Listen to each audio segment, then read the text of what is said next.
ایک یہودی نے جادو کر دیا. حضرت جبرائیل علیہ السلام نے آپ کو آ کر کے اطلاع دی کہ فلاں یہودی نے آپ کے اوپر جادو کیا ہے.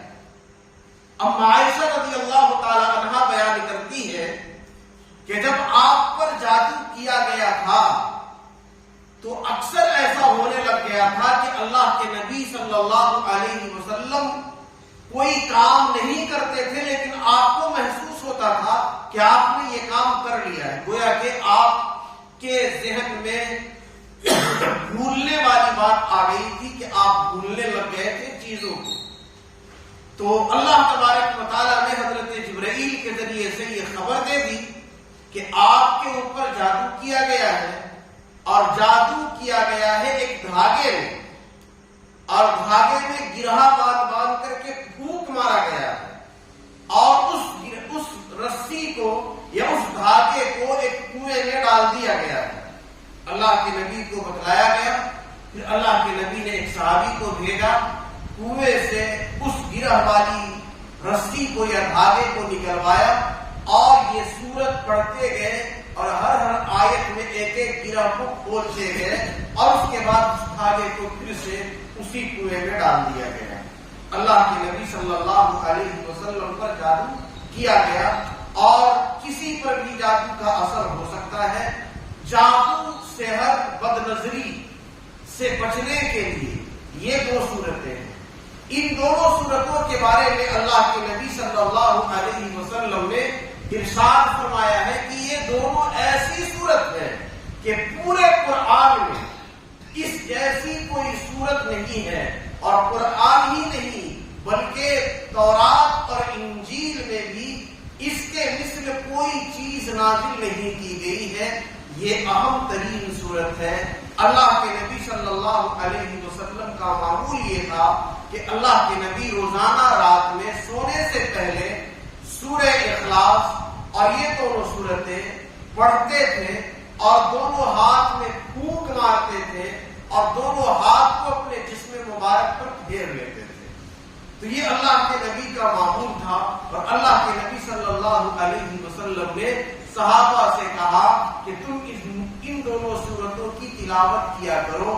ان دونوں صورتوں کی تلاوت کرنے سے ہر قسم کی آفت، مصیبت، بلا، دکھ، پریشانی سے محروم رہو گے. بہت سارے لوگ یہ کہتے ہیں کہ اتنا کون پڑھے گا، مولانا صاحب آپ لکھ کر کے دے دیجیے ہم پڑھ لیتے ہیں. تو پڑھ لینے سے بات نہیں حل ہوگی.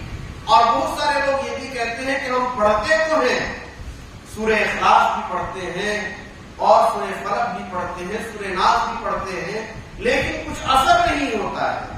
تو اثر کیوں نہیں ہوتا ہے؟ ان دونوں صورتوں میں جو بات کہی گئی ہے وہ بات کیا ہے؟ بات اللہ تبارک و تعالیٰ نے کیا کہی ہے؟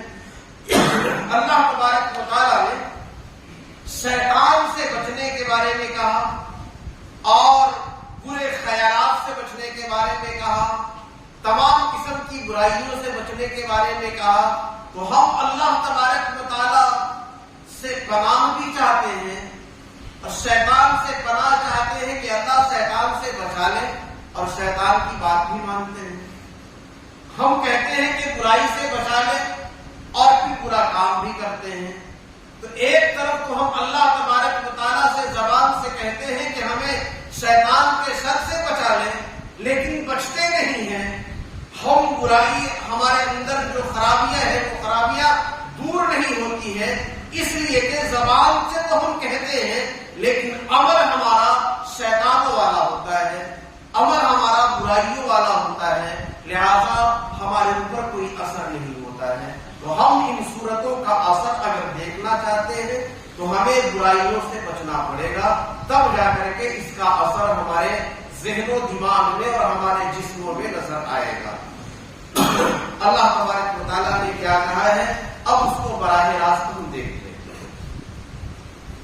پہلی صورت ہے سورہ فلق. اللہ تبارک و تعالیٰ کہتا ہے قل اعوذ برب الفلق.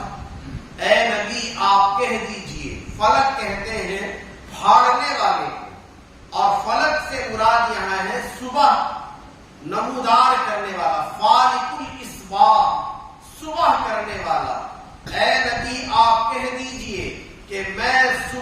کرنے والے رب کی پناہ میں آتا ہوں. جو رب صبح کو بناتا ہے، صبح کو نمودار کرتا ہے، اس رب کی پناہ میں آتا ہوں. کیسے اور کس چیز سے؟ من شر ما خلق، ہر اس برائی سے جو اللہ نے پیدا کی. ہم یہ کہہ رہے ہیں کہ اللہ ہمیں ہر برائی سے کیوں بچا لے؟ زبان سے کہہ رہے ہیں کہ ہر برائی سے بچا لے، لیکن برائی سے بچ نہیں رہے ہیں. اس کے بعد اللہ تبارک و تعالیٰ آگے کہتا ہے وَمِن شَرِّ غَاسِقٍ إِذَا وَقَبَ، اور اے اللہ میں اندھیری رات کی تاریکی سے پناہ چاہتا ہوں. اندھیری رات کی تاریکی کے شر سے پناہ چاہتا ہوں. رات میں جو اندھیرا چھاتا ہے، اس اندھیرے سے، اس اندھیرے میں جو کچھ ہوتا ہے، اس سے اللہ تبارک و تعالیٰ کہہ رہا ہے کہ تم پناہ مانگو.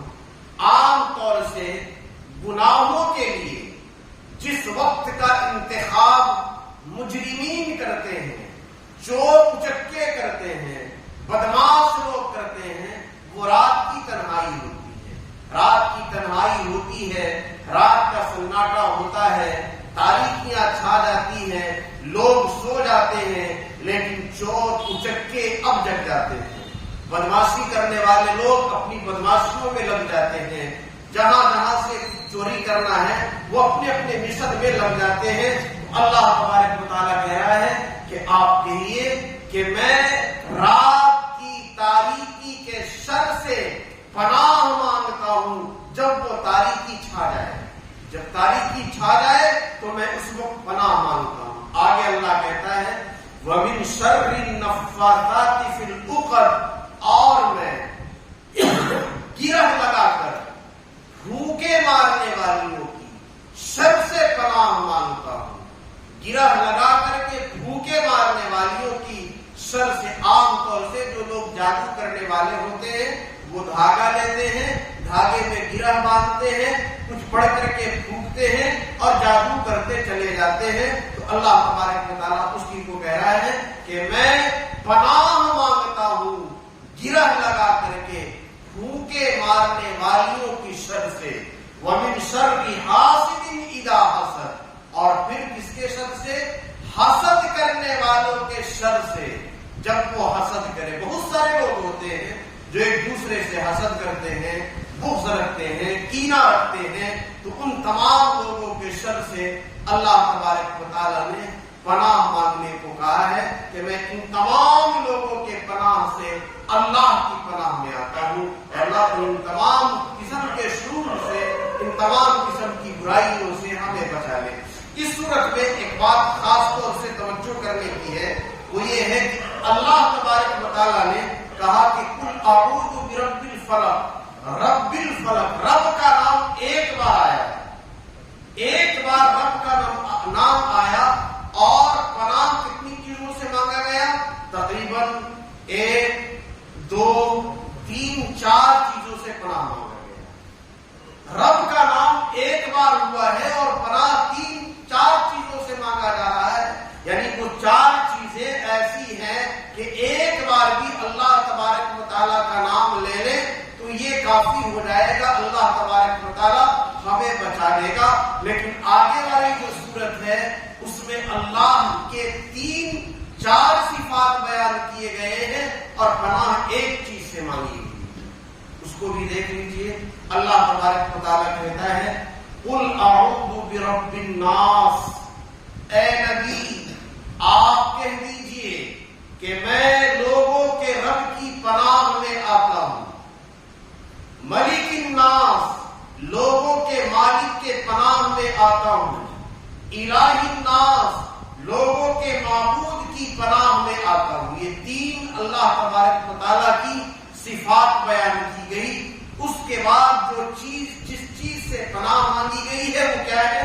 من شر الوسواس الخناس، وسوسہ کرنے والے اور پیچھے ہٹنے والوں کے شر سے. وسوسہ ڈالنے والے، دلوں کے اندر غلط خیال پیدا کرنے والے، دلوں کے اندر اس سے میں پناہ چاہتا ہوں. وسوسہ ڈالنے والے، پیچھے ہٹنے والے کے شر سے الذی یوسوس فی صدور الناس، جو لوگوں کے دلوں میں وسوسہ ڈالتے ہیں. دل میں جو وسوسہ ڈالا جا رہا ہے یہ وسوسہ بہت خطرناک ہے. اب یہ وسوسہ ڈالنے والے لوگ ہیں کون؟ من الجنۃ والناس، چاہے جنوں میں سے ہو یا انسانوں میں سے ہو، دونوں قسم کے لوگ ہوتے ہیں جو لوگوں کے دلوں میں وسوسہ پیدا کرتے ہیں. انسان کو نظر آ جاتے ہیں اور انسان کبھی دوست کی شکل میں، کبھی رشتے دار کی شکل میں، کبھی بیوی بچوں کی شکل میں، کبھی اور کسی شکل میں انسان آتے ہیں اور اللہ تبارک و تعالیٰ کی نافرمانی کرواتے ہیں. لیکن شیطان نظر نہیں آتا ہے. اور شیطان کے بارے میں اللہ کے نبی صلی اللہ علیہ وسلم نے یہ ارشاد فرمایا کہ ہر انسان جو دنیا میں آتا ہے اللہ تبارک و تعالیٰ اس کے ساتھ ایک شیطان کو لگا دیتا ہے. یعنی ہر انسان کے ساتھ ایک شیطان لازمی طور پر لگا ہوا ہے. پیدائش سے لے کر کے موت تک ہی اس کے ساتھ رہتا ہے.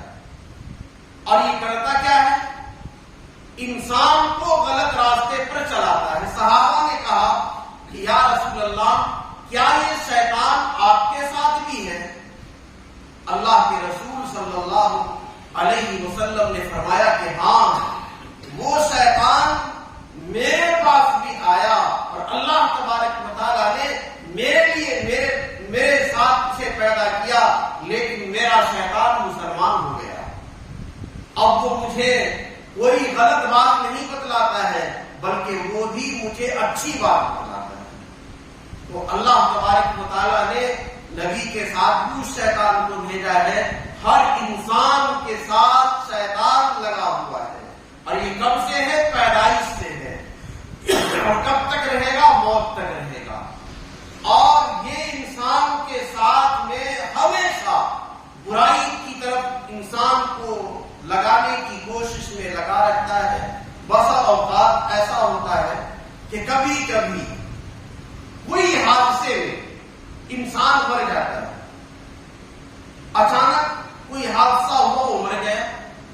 مرنے کے بعد لوگ کہتے ہیں کہ ارے فلاں شخص کو ہم نے دیکھا ابھی وہ یہاں سے غائب ہوا. تو یہ جو شیطان تھا وہ ابھی مرا نہیں تھا، کیونکہ حادثے میں وہ مرا ہے. یہ اس کے ساتھ رہنے والا شیطان تھا. یہی اس کی شکل بنا کر کے لوگوں کے سامنے نظر آ جاتا ہے اور لوگ اس سے ڈرتے ہیں اور دھوکہ کھا جاتے ہیں. تو یہ شیطان انسانوں کو دھوکے میں ڈالنے والا ہے. تو شیطان کے وسوسے سے اور شیطان کے شر سے بچنے کے لیے اللہ تبارک و تعالیٰ نے اپنے 3 صفات کا تذکرہ کیا. یعنی شیطان کا مکر، شیطان کی چال، شیطان کا حربہ بہت زیادہ سخت ہوتا ہے. لہذا اللہ تبارک و تعالیٰ کا نام 3 بار لیا جاتا ہے تب وہ شیطان بھاگے گا. باقی اور قسم کے جو برائیاں ہیں وہ اللہ تبارک و تعالیٰ کا نام ایک بار بھی لیں گے اور اللہ سے پناہ مانگیں گے تو وہ برائیاں دور ہو سکتی ہے. اللہ تبارک و تعالیٰ ہم تمام لوگوں کو شیطان کے مکر سے، شیطان کے فریب سے، شیطان کے دھوکے سے اور تمام قسم کی برائیوں سے محفوظ فرما دے. اللہ تبارک و تعالیٰ کہنے سننے سے زیادہ عمل کرنے کی توفیق عنایت فرمائے.